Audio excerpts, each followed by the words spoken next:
I've got 4 documents I'd like to introduce into the record. The first one is Jeffrey Epstein's sick story played out for years in plain sight. And Acosta is quoted in here saying, "I was told Epstein belonged to intelligence and to leave it alone." The second document is entitled, "What Epstein's Bodyguard Warned About His CIA Connections." The third document is from Fox Digital. It's titled, "Epstein's Private Calendar Reveals Planned Meetings with Obama Admin Official CIA Chief." And the last document is Wall Street Journal article that highlights Ehud Barak's 36 meetings with Jeffrey Epstein. He was the former Prime Minister of Israel and head of military intelligence for Israel.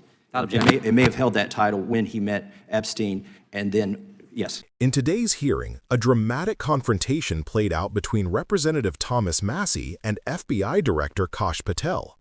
Massie bombards Patel about Jeffrey Epstein, the CIA, and the endless hunt that is supposedly the key to it all. It was a rare moment where claims about Jeffrey Epstein's connections to intelligence agencies were directly placed on the record in front of Congress. This type of questioning is unusual because members of Congress generally avoid anything that touches CIA involvement, foreign intelligence ties, or documents that may still be classified or unverified. Director Patel, I watched some of your Senate hearing yesterday when Senator Kennedy asked you, "You've seen most of the files. Who, if anyone, did Epstein traffic these women to besides himself?" You replied, according to the transcript, "There is no credible information that he trafficked them to anyone else."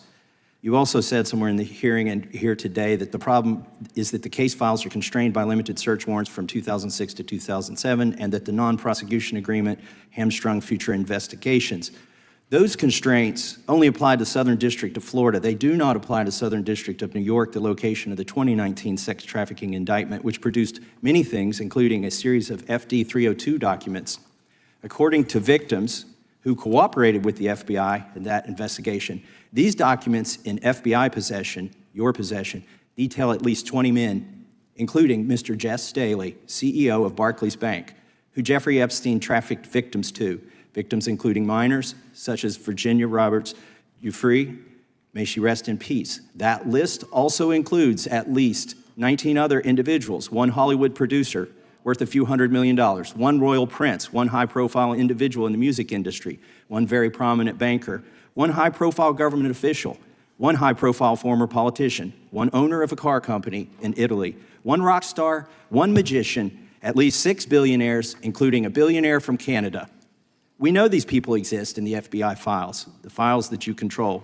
I don't know exactly who they are, but the FBI does. Have you launched any investigations into any of these people, and have you seen these 302 documents?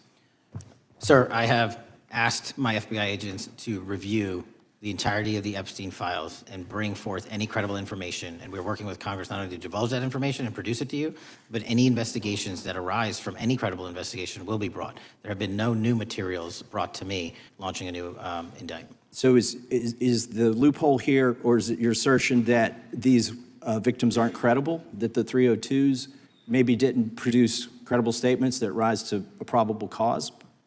It's not my assertion, sir. It's the assertion of 2 different United States attorneys' offices from 3 separate administrations who investigated those same materials in lifetime. Are the 302 documents in the FBI's possession?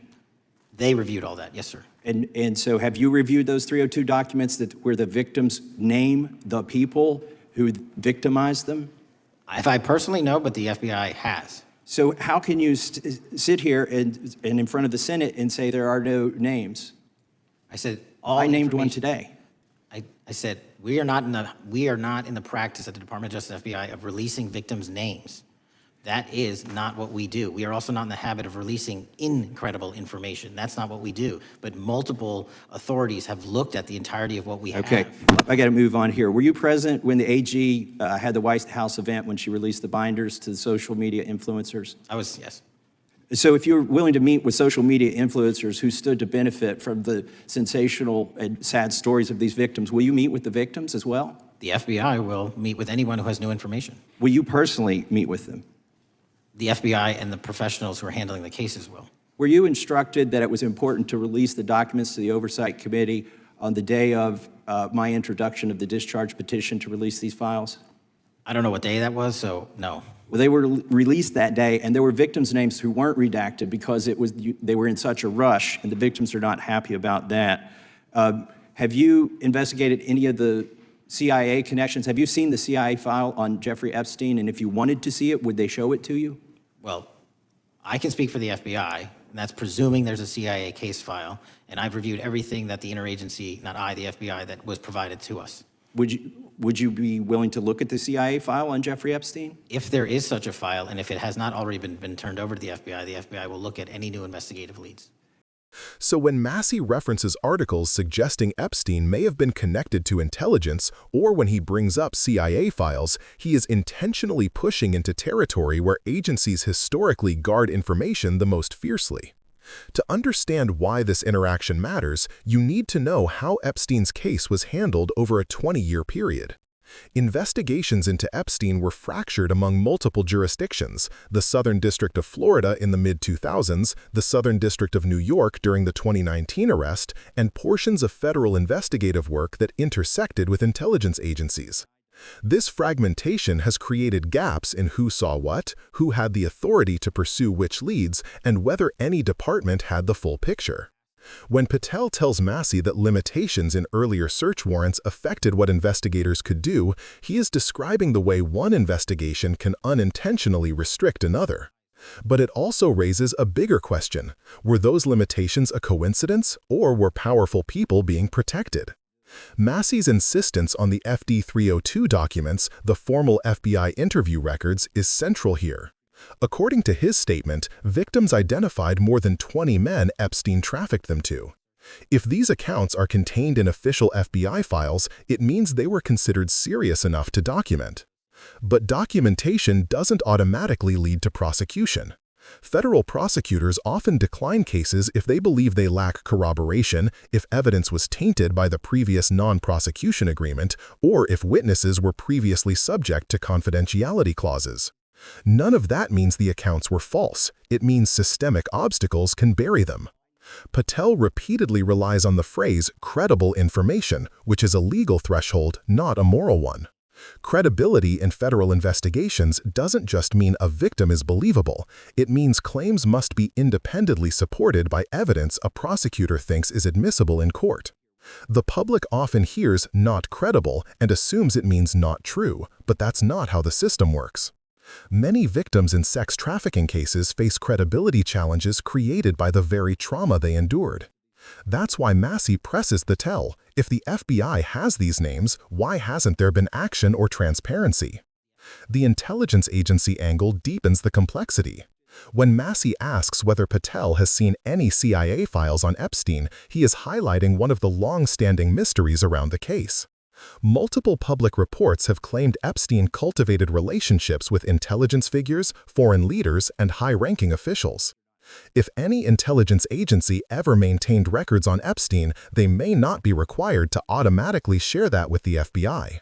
Patel's answer, if such a file exists, is carefully worded.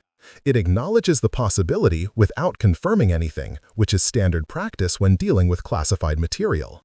But it also signals that if information hasn't been handed over, the FBI may not have the authority to demand it.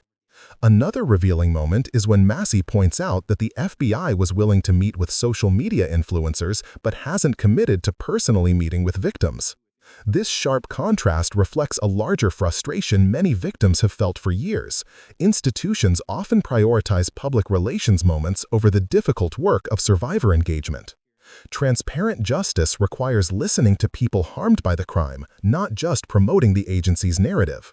What all of this shows is a pattern of partial disclosure, bureaucratic limitations, and overlapping jurisdictions that have allowed unanswered questions surrounding Epstein to persist. Whether intentional or not, the result is the same. Powerful people remain shielded, victims remain unheard, and the public remains uninformed. If you're watching this, remember that transparency doesn't happen automatically. It happens because people demand it, because journalists uncover it, and because members of Congress force uncomfortable conversations into the public record. Whether you agree with Massie or not, these questions highlight serious gaps in accountability that transcend party lines.